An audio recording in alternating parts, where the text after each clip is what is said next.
દિલ્હીમાં વાયુ પ્રદૂષણ ખતરનાક સ્તર પર પહોંચ્યું। દિલ્હીના કેટલાક વિસ્તારમાં AQI 1500 ને પાર થયો। તમામ સ્કૂલ ઓનલાઈન શિક્ષણ અપાશે। સુપ્રીમ કોર્ટે દિલ્હી સરકારને ફટકાર લગાવી। કોર્ટે દિલ્હી સરકારને આદેશ આપતા કહ્યું, સુપ્રીમ કોર્ટને પૂછ્યા વિના ગ્રેપ ફોર હટાવાશે નહીં।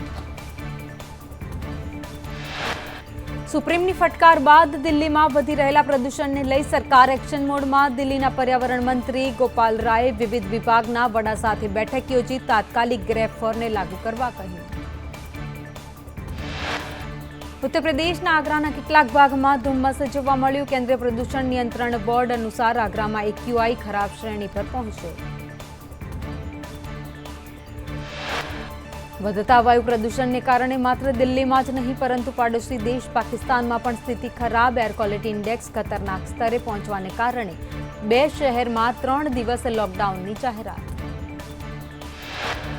પાકિસ્તાનની પંજાબ સરકારે આવતા અઠવાડિયે લાહોર અને મુલતાનમાં 3 દિવસ માટે સંપૂર્ણ લોકડાઉન લાદ્યું। આ બંને શહેરમાં AQI 2000 ને પાર પહોંચ્યો। જમ્મુ કાશ્મીરમાં હિમવર્ષા બાદ તાપમાન માઇનસમાં। પહાડી વિસ્તારમાં તાપમાન શૂન્યની નીચે સરક્યું। ગુલમર્ગમાં -3 ડિગ્રી, પહલગામમાં -2.6 ડિગ્રી તાપમાન, લેહમાં પણ તાપમાન શૂન્યની નીચે। કાશ્મીર અને લદ્દાખમાં હિમવર્ષાની શરૂઆત। લદ્દાખના ડરાસ નજીક જીલોલા પાસમાં બરફની ચાદર પથરાઈ। બરફવર્ષા બાદ નયનરમ્ય દ્રશ્યો। માઉન્ટ આબુમાં વધુ ગગડ્યો ઠંડીનો પારો। ગુરુ શિખર પર તાપમાન 0 ડિગ્રી નોંધાયું। માઉન્ટ આબુનું સરેરાશ તાપમાન 1 ડિગ્રી। પોલો ગ્રાઉન્ડમાં બરફની ચાદર છવાઈ। માઉન્ટ આબુમાં ઠંડી વધતા સહેલાણીઓ ખુશ। રાજ્યમાં ઠંડીમાં વધારો થવાની આગાહી। આગામી 4 દિવસમાં પારો ગગડીને 15 ડિગ્રી થવાની શક્યતા। નલિયામાં સૌથી ઓછું 15.8 ડિગ્રી તાપમાન, ભુજમાં 19.7 ડિગ્રી, જ્યારે ભાવનગરમાં 20.2 ડિગ્રી।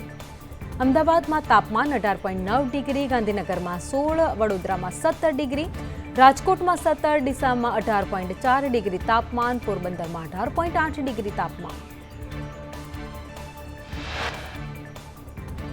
ખ્યાતિકાંડના કાર્તિક પટેલનું વધુ એક કૌભાંડ ખુલ્યું। કાર્તિક પટેલે સાંતેજની પાર્કલેન્ડની 5.84 લાખ ચોરસ વાડ જમીન પચાવી પાડી। મૂળ સભાસદોની 60% જમીન હડપ્યા હોવાનો આક્ષેપ।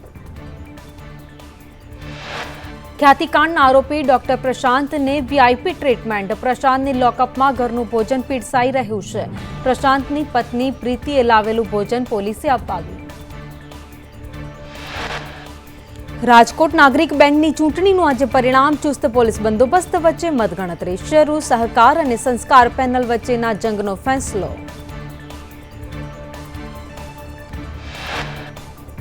ડભોઈમાં પીવાના પાણીની સમસ્યાને લઈ ગ્રામજનોનો વિરોધ। ગામમાં પીવાનું પાણી ન મળતા ગ્રામજનોમાં રોષ। લોકો બોરનું અશુદ્ધ પાણી પીવા મજબૂર।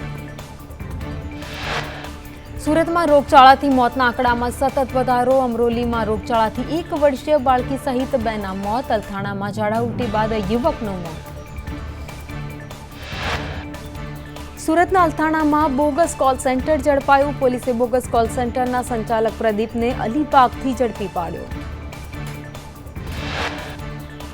સુરતમાં ATM સાથે ચેડા કરી લોકો સાથે ઠગાઈ કરનાર ઝડપાયો। ઠગબાજો ATMમાં એલ્યુમિનિયમની પટ્ટી મૂકી લોકોના રૂપિયા ફસાવી લેતા હતા।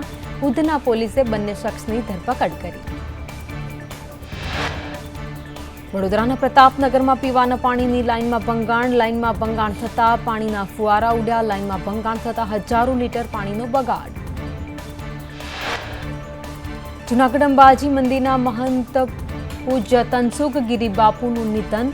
રાજકોટની ગોકુળ હોસ્પિટલમાં સારવાર દરમિયાન તેમનું નિધન થયું। ગિરિબાપુના નિધનથી ગિરનારના સાધુ સંતોમાં શોકની લાગણી। સાબરકાંઠાના વિજયનગરમાં મેડિકલ સ્ટોરમાં સાપ દેખાયો। મેડિકલ સ્ટોરમાં કોબરા સાપ દેખાતા લોકોમાં ફફડાટ। રેસ્ક્યુ કરવામાં આવ્યું।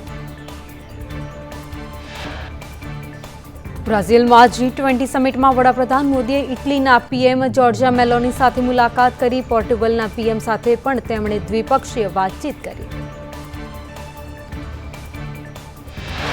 પીએમ મોદીએ બ્રાઝિલની રાજધાની રિયો ડી જાનેરોમાં G20 સમિટના પ્રથમ સત્રને સંબોધન કર્યું। વડાપ્રધાને કહ્યું કે યુદ્ધની સૌથી વધુ અસર ગ્લોબલ સાઉથના દેશ પર પડે છે. આ દેશમાં ખાદ્ય, ઈંધણ અને ખાતરની સમસ્યા ઊભી થઈ છે. વડાપ્રધાન મોદીએ G20 સમિટના પ્રથમ 2 સત્રમાં ભાગ લીધો. 2 સત્ર ભૂખ અને ગરીબી સામે એકતા અને સરકારોની કામગીરીમાં સુધારો પર તેમના મહત્વપૂર્ણ સૂચનો પણ આપ્યા.